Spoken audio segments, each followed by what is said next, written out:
Greetings to those who watch below. Before today's video starts, I'd like to say a massive thank you to those who dwell below, an exclusive membership to the channel that you can be a part of.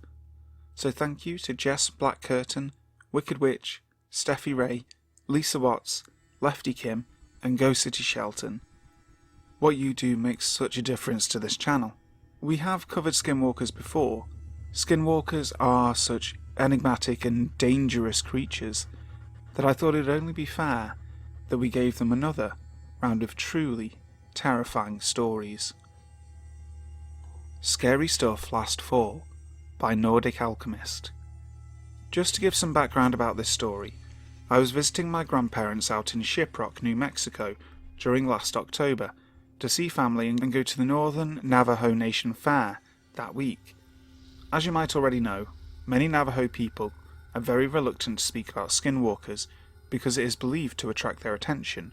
Well, I grew up away from the Navajo Nation and was very naive about the subject.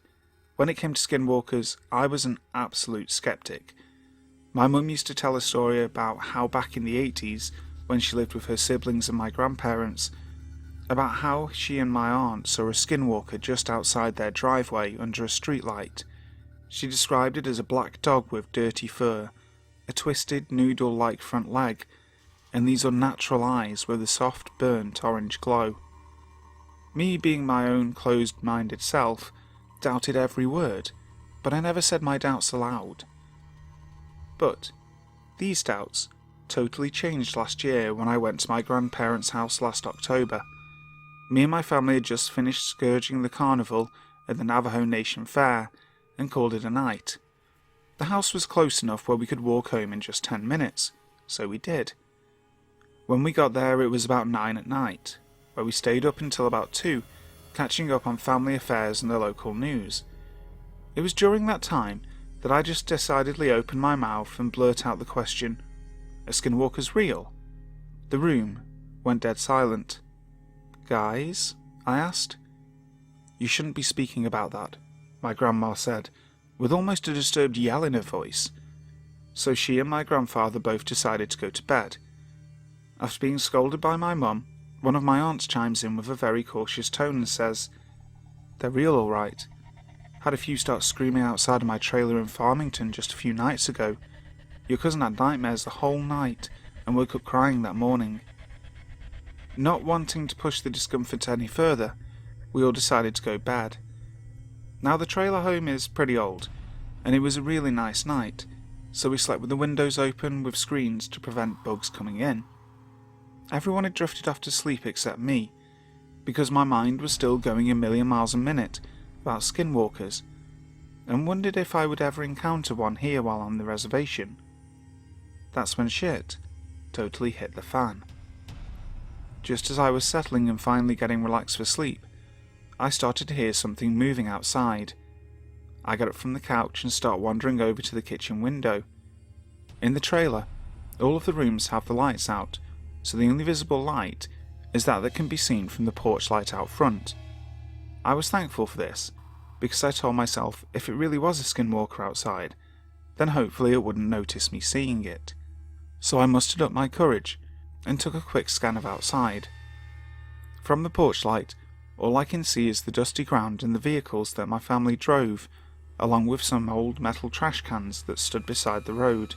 Looking for about a good 5 seconds, I wasn't able to see anything, so I was getting ready to turn around and walk back to bed, thinking it was just a stray cat or something.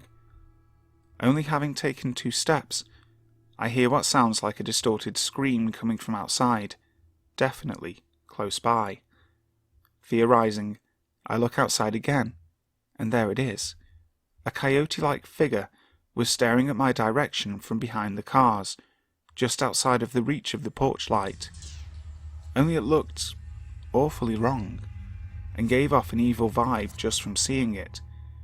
It was grey, with very dishevelled hair, and a horrific orange-red glow came from its eyes. I noped the hell out and ran back to the bedroom. It was at this point I had begun to notice an awful stench in the air that smelt like rotting meat.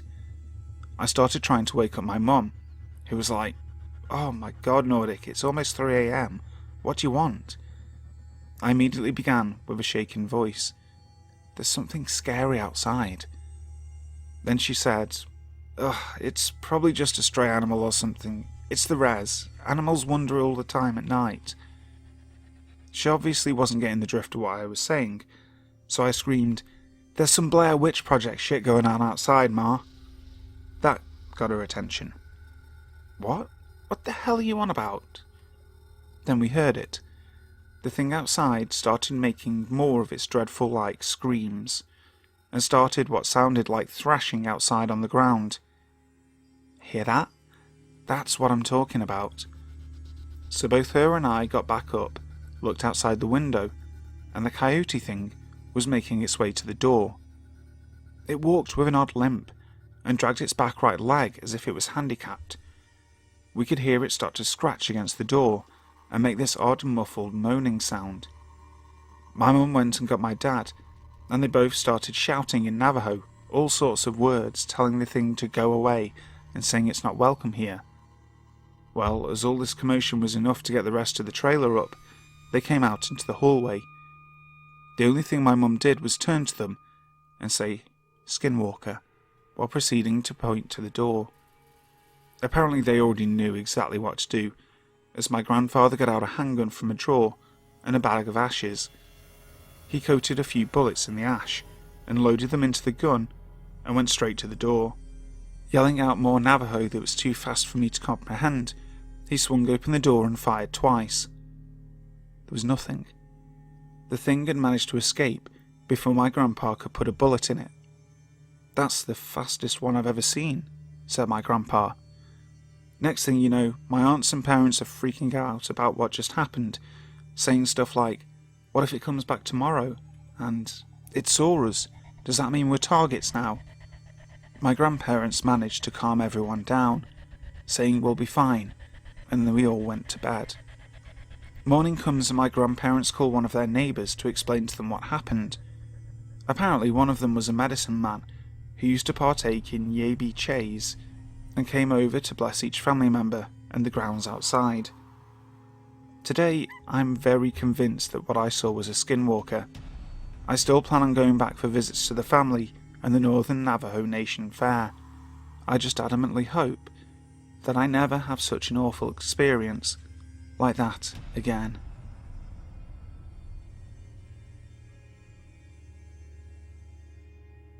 It Was Trying to Lure Me into the Woods by MadameFizzgig.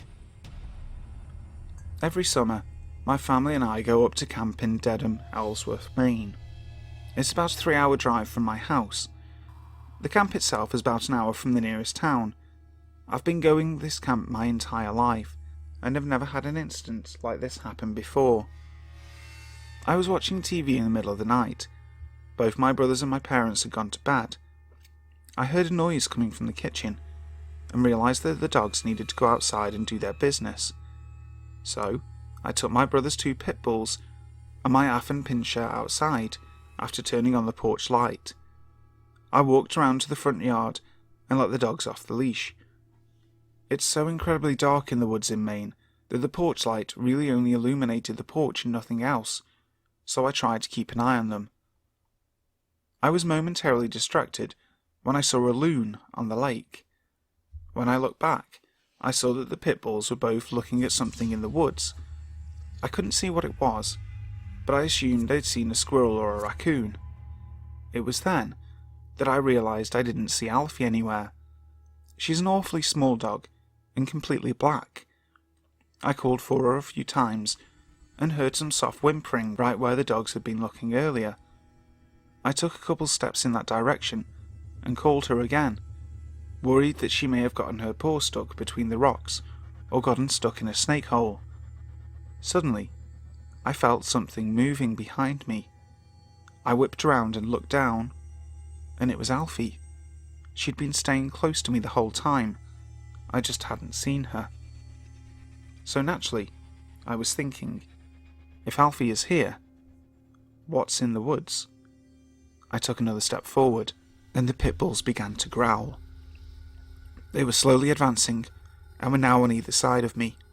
looking right into the blackness of the woods. I quickly picked up Alfie and began to back up, very slowly.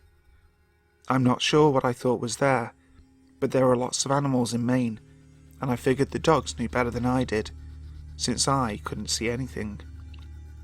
Right as I turned around, I heard the most absolutely bone-chilling thing I've ever heard in my life. Coming from the direction of the woods, I heard something call Alfie's name. It sounded almost as if it was trying to mimic me, but it was just wrong. The voice sounded really distorted, and it almost seemed to wail. I freaked the fuck out and ran inside with the dogs. I have absolutely no idea what was out there in the woods. My camp is essentially a log cabin overlooking a lake, and our nearest neighbour lives at least half a mile in the opposite direction of where the thing was.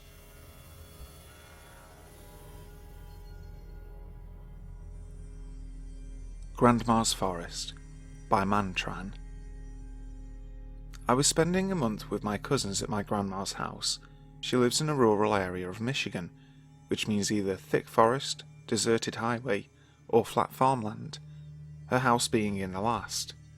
It was August, and my cousins' ages ranged from 10 to 15. I was the oldest, being 15. I was staying with a 10, 13, and 14-year-old. This wasn't the first time we were staying at our grandma's house for a long period of time, because my mum's family went back to Italy every summer and never brought the kids, so we stayed with our dad's mum. We stayed up telling scary stories often, but one night, a few weeks in, we decided to make a campfire out back at the fire pit. My grandma's house is in the more suburbish side of the rural area. The neighbours aren't too far, a 3-minute walk house to house when you're driving down the road to her house.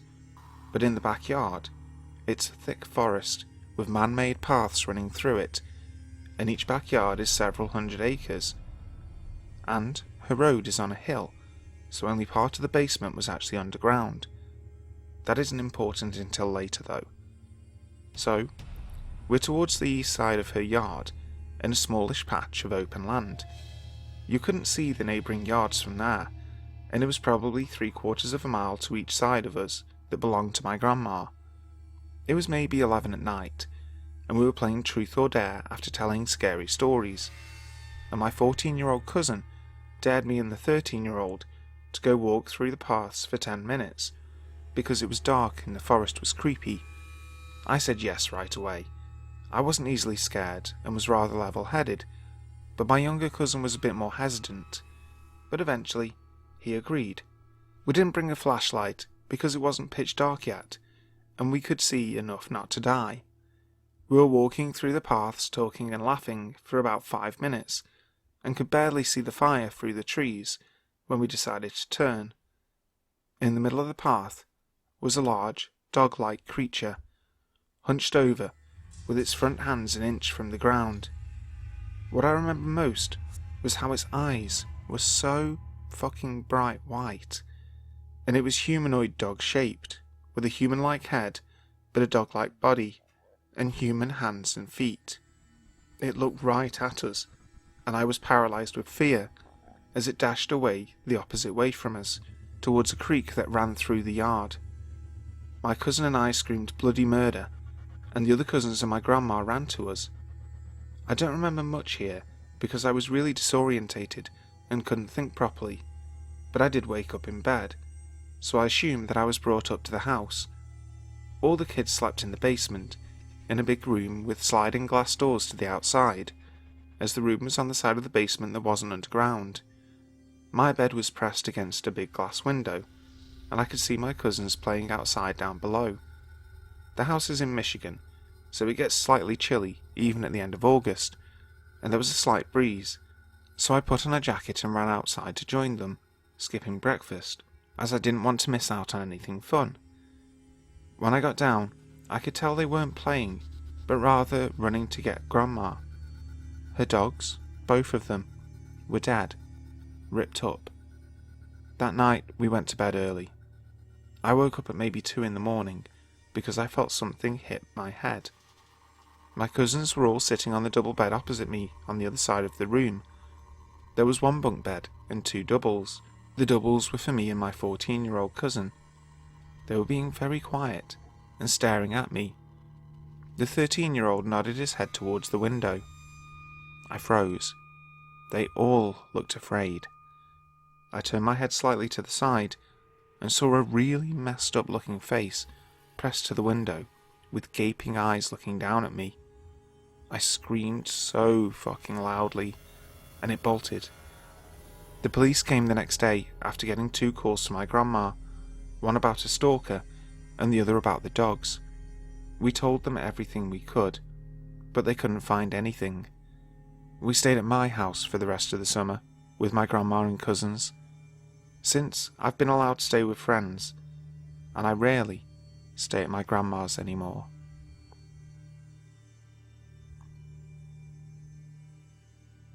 An experience that was just shaken out of my memory that happened when I was 8. My family moved to rural Pennsylvania when I was 4.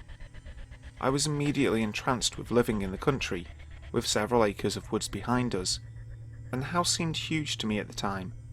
However, as a kid, I was always sensitive to spirits, and there were definitely some creepy things going on in the house, so my parents noticed that I stayed with our dog Bambi a lot. He was a small sheepdog, and my adventure buddy when we were walking in the woods.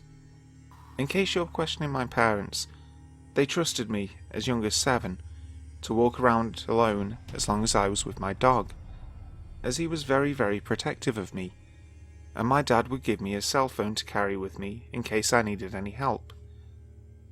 Up until I was about 15, I spent a lot of time alone by choice. After school I'd be home by 3:20, I'd eat lunch and immediately take Bambi out into the woods, and we'd explore the surrounding forests and fields and meadows and ponds together. He was always right by my side, and he seemed really attuned to the spiritual stuff too. For example, if I felt something was in the house, he'd bark or whine at it, and I'd watch him follow it around. Usually he'd pick up on the presence of something at the same time that I would. Anyway, from my backyard to the left, there's a small strip of trees, and in the fall and winter, when the branches are bare, you can see the field next door, which is about 300 yards from my house itself.